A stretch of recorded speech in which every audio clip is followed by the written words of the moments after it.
Good morning दोस्तों, स्वागत है आपका देश और दुनिया की तमाम बड़ी खबरों के वीडियो में। जी हां दोस्तों, यहां पर आपको देखने को मिलेगी देश और दुनिया की बड़ी और महत्वपूर्ण खबरें। तो दोस्तों, अगर आपने अभी तक इस वीडियो को लाइक नहीं किया है तो जल्दी से लाइक करें और इस वीडियो को अंत तक जरूर देखें। तो दोस्तों, जानते हैं पहली बड़ी खबर। उत्तर प्रदेश इलेक्शन से पहले असदुद्दीन ओवैसी का बड़ा दाव, राम की नगरी से करेंगे चुनाव अभियान की शुरुआत।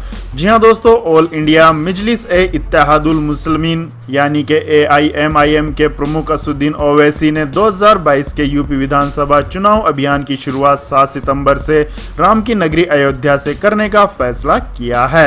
ओवैसी इस दिन अयोध्या के रुदौली में एक सभा को संबोधित करेंगे, जिसमें मुसलमानों, दलितों, पिछड़ों और अन्य वर्गों के लोगों को बुलाया गया है। AIMIM के प्रदेश अध्यक्ष शौकत अली ने कहा है कि न केवल मुस्लिम बल्कि अन्य समुदायों का भी केंद्र और उत्तर प्रदेश में सत्तारूढ़ भारतीय जनता पार्टी की सरकार ने शोषण किया है। AIMIM ने पूरे उत्तर प्रदेश में वंचित शोषित समाज के सम्मेलनों की एक सीरीज आयोजित करके इन लोगों के अधिकारों के लिए लड़ने का फैसला किया है। तो दोस्तों, आपको क्या लगता है असदुद्दीन ओवैसी की पार्टी यूपी विधानसभा चुनाव में कितनी सीट जीत पाएगी? कमेंट करके अपनी राय दें। इसके बाद दोस्तों, जान लेते हैं अगली महत्वपूर्ण खबर। तो दोस्तों, उत्तर प्रदेश में बीजेपी को 259 से 267 सीटें, जबकि पंजाब में आम आदमी पार्टी को 38 से 46 सीटें मिलने का सर्वे।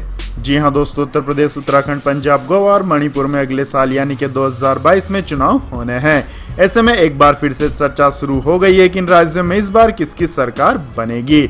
ABP न्यूज सी वोटर ने एक सर्वे किया है, जिसके मुताबिक उत्तर प्रदेश में बीजेपी को 259 से 267 सीटें मिलने की उम्मीद है, जबकि समाजवादी पार्टी को 109 से 117 सीटें मिलेंगी, जबकि BSP को 12 से 16 सीटें और कांग्रेस को 3 से 7 सीटें और अन्य को 6 से 10 सीटें मिल सकती है। आपको बता दें दोस्तों, उत्तर प्रदेश में 45% लोग योगी सरकार के कामकाज से काफी संतुष्ट हैं, जबकि 34% असंतुष्ट। लोकतंत्र में विपक्ष की भूमिका भी सरकार जितनी महत्वपूर्ण मानी जाती है। ऐसे में लोगों से यह सवाल भी पूछा गया है कि उन्होंने अपना रोल ठीक से निभाया है या नहीं। इसके जवाब में 40% लोगों ने विपक्ष के रोल से संतुष्टि जाहिर की है, जबकि 34% असंतुष्ट नजर आए। वहीं बात करें दोस्तों पंजाब विधानसभा चुनाव को लेकर किए गए सर्वे की, तो दोस्तों कांग्रेस को 38 से 46 सीटें मिलने की उम्मीद है, जबकि आम आदमी पार्टी को 51 से 57 सीटें मिलने का अनुमान जताया गया है। सर्वे के मुताबिक पंजाब में 18% लोग कैप्टन अमरिंदर सिंह को बतौर मुख्यमंत्री देखना चाहते हैं, जबकि 22% अरविंद केजरीवाल, 19% सुखबीर सिंह बादल और 16% भगवंत मान को, जबकि 15% नवजोत सिंह सिद्धू को और 10% अन्य को मुख्यमंत्री उम्मीदवार के तौर पर देखना चाहते हैं। तो दोस्तों, आपको क्या लगता है यूपी और पंजाब में किस पार्टी की सरकार बनेगी और आपके अनुसार किसे मुख्यमंत्री बनाया जाएगा? कमेंट करके अपनी राय दें। इसके बाद दोस्तों, जान लेते हैं अगली खबर। मोदी सरकार रोजगार के लिए हानिकारक, नौकरियों के आंकड़ों पर राहुल गांधी का वार।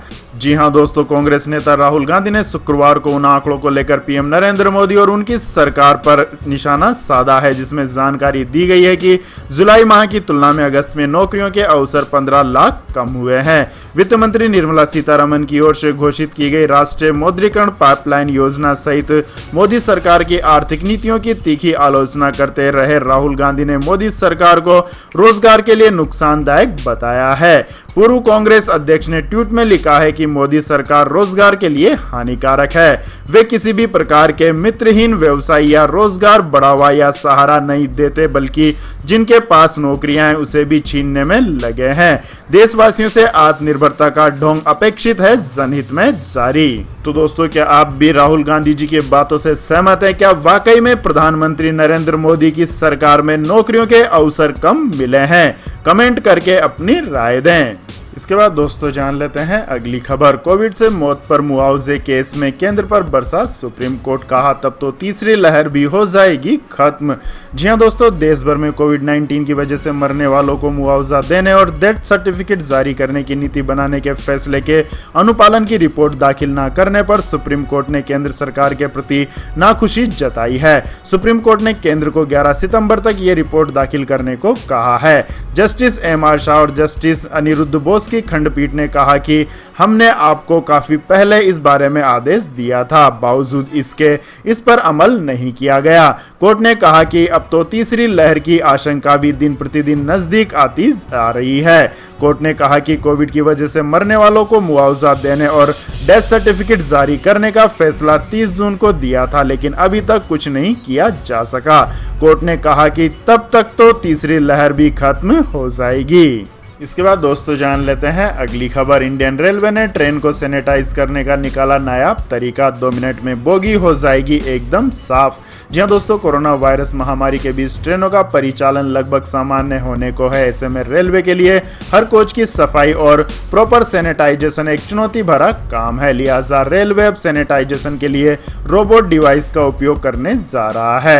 कोरोना महामारी के दौर में यात्रियों को संक्रमण से बचाने के लिए यह कदम उठाया गया है। इसके लिए खास तरह का वायरलेस यूवी डिवाइस तैयार किया गया है, जिससे महज 2.5 मिनट में पूरी बोगी सैनिटाइज हो सकती है। रेलवे का दावा है कि इस डिवाइस के प्रयोग से आने वाले दिनों में कोरोना संक्रमण को रोका जा सकेगा। वैसे तो यूवी लाइट का प्रयोग आम आदमी के लिए हानिकारक होता है, लेकिन यह तकनीक यूवी लाइट पर ही चलती है, इसलिए इसमें रोबोट का इस्तेमाल किया गया है। इसके बाद दोस्तों जान लेते हैं अगली बड़ी खबर। मशहूर कवि और गीतकार जावेद अख्तर बोले, तालिबान बर्बर लेकिन आरएसएस, वीएचपी और बजरंग दल समर्थक भी वैसे ही। जी हां दोस्तों, जावेद अख्तर ने तालिबान को बर्बर बताते हुए उनकी हरकतों की जमकर आलोचना की है। शुक्रवार को एक टीवी चैनल से बातचीत करते हुए उन्होंने कहा कि इस बात में कोई शक नहीं कि तालिबानी बर्बर हैं और उनकी करतूतें निंदनीय हैं। इसके साथ ही वह यह जोड़ना नहीं भूले कि जो आरएसएस, विश्व हिंदू परिषद और बजरंग दल का समर्थन करने वाले भी ऐसे ही हैं। राज्यसभा सांसद रह चुके जावेद साहब ने कहा कि देश में मुसलमानों का एक छोटा सा हिस्सा ही तालिबान का समर्थन करता है। उन्होंने कहा कि दक्षिण पंथियों की विचारधारा दमनकारी है। इसके बाद दोस्तों जानते हैं अगली खबर। रेलवे यात्रियों के लिए खुशखबरी, फिर शुरू हुई मंथली पास सेवा, पुरानी एमएसटी पर भी कर सकेंगे यात्रा।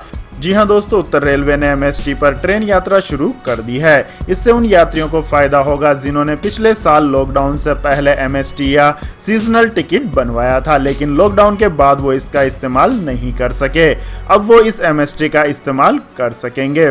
भारतीय रेलवे ने लॉकडाउन के बाद कुछ स्पेशल ट्रेनों की शुरुआत की थी, लेकिन छोटी दूरी वाली डेली पैसेंजर ट्रेनों को नहीं शुरू किया गया था, क्योंकि रेलवे प्रशासन ने स्पेशल ट्रेनों में मंथली पास या एमएसटी को मान्य नहीं किया था। इसे डेली पैसेंजर्स को हर रोज महंगा टिकट लेकर सफर करना पड़ता था, लेकिन अब से यह चुनिंदा ट्रेनों में लागू कर दिया गया है। पुराने एमएसटी के अलावा रेलवे नए एमएसटी भी बना रहा है। इसके बाद दोस्तों जान लेते हैं आज के मौसम अपडेट्स। तो दोस्तों अगले 24 घंटों के दौरान अंडमान और निकोबार द्वीप समूह, हिमालय, पश्चिम बंगाल, आंध्र प्रदेश और तेलंगाना के कुछ हिस्सों में हल्की से मध्यम बारिश के साथ साथ कहीं कहीं भारी बारिश भी हो सकती है। वहीं विदर्भ, कोंकण और गोवा और कर्नाटक और तमिलनाडु के कुछ हिस्सों में हल्की से मध्यम बारिश के साथ साथ 1-2 स्थानों पर तेज बारिश होने की संभावना जताई गई है। वहीं पूर्वोत्तर भारत, बिहार के कुछ हिस्सों, उत्तर प्रदेश, झारखंड, छत्तीसगढ़, मध्य प्रदेश और उड़ीसा और उत्तराखंड में हल्की से मध्यम बारिश हो सकती है।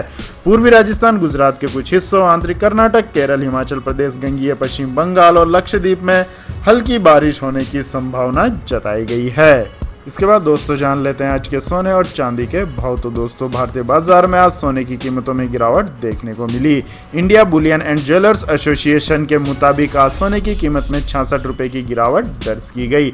इसी के साथ 999 शुद्धता वाले सोने का दाम 47,208 रुपए प्रति 10 ग्राम हो गया है। वहीं दूसरी तरफ चांदी की कीमत में भी आज गिरावट देखने को मिली। चांदी की कीमत में आज 434 रुपए की गिरावट आई, जिसके बाद चांदी 63,158 रुपए प्रति किलोग्राम पर रही। इससे पहले गुरुवार को सोना 47,274 रुपए प्रति 10 ग्राम पर बंद हुआ था, तो चांदी 63,592 रुपए प्रति किलोग्राम पर बंद हुई थी। इसके बाद दोस्तों जान लेते हैं अगली खबर। शेयर बाजार में बाहर से सेंसेक्स पहली बार 58,000 के पार, निफ्टी भी रिकॉर्ड ऊंचाई पर। जी हां दोस्तों, भारतीय शेयर बाजार पिछले कई दिनों से गुलजार है। सेंसेक्स और निफ्टी दोनों रिकॉर्ड पर रिकॉर्ड बना रहे हैं। हफ्ते के अंतिम कारोबारी दिन यानी कि शुक्रवार को सेंसेक्स अपने इतिहास में पहली बार 58,000 के पार चला गया। दोपहर 3:24 के आसपास सेंसेक्स 342 अंकों की उछाल के साथ 58,194.79 पर चला गया।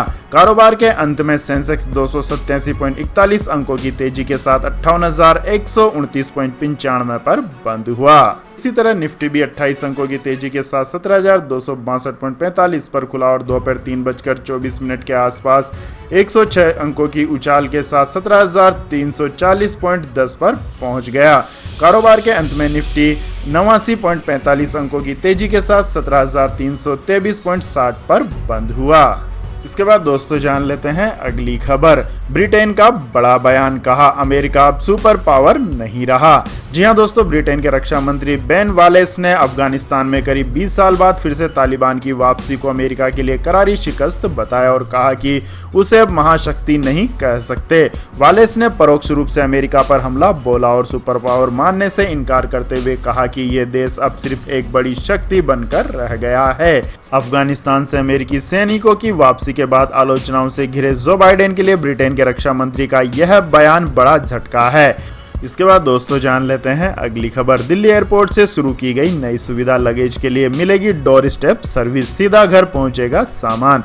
जी हां दोस्तों, हवाई यात्रियों के लिए अच्छी खबर है। ऐसे हवाई यात्री जो अपने साथ ढेर सारा लगेज लेकर चलते हैं उनके लिए दिल्ली एयरपोर्ट ने नई सुविधा की शुरुआत की है। इसके तहत घरेलू और अंतर्राष्ट्रीय यात्री अपने अतिरिक्त सामान को टर्मिनल 3 से भारत में किसी भी जगह पर भेज सकते हैं। दिल्ली इंटरनेशनल एयरपोर्ट लिमिटेड का कहना है कि इस सेवा के लिए यात्रियों को दिल्ली एयरपोर्ट के टर्मिनल 3 पर आवान एक्सप्रेस काउंटर पर जाकर अपना अतिरिक्त सामान बुक कराना होगा। यात्रियों के पास यह विकल्प होगा कि वो अपना सामान हवाई मार्ग या सड़क मार्ग से एयरपोर्ट पर समय बर्बाद नहीं करना होगा। वो अपनी यात्रा खत्म करके सीधा अपने गंतव्य को जा सकते हैं। उनका लगेज सही सलामत उनके दिए गए पते पर पहुंचा दिया जाएगा। तो यह थी दोस्तों आज की सभी बड़ी और प्रमुख खबरें। तो दोस्तों आपको हमारा ये वीडियो कैसा लगा कमेंट करके जरूर बताएं और हमारे इस वीडियो को अधिक से अधिक लाइक और शेयर करें, क्योंकि दोस्तों आपके लाइक और कमेंट से ही हमें पता चलता है कि आपको हमारा वीडियो कितना पसंद आया है। धन्यवाद। जय हिंद, जय भारत, वंदे मातरम।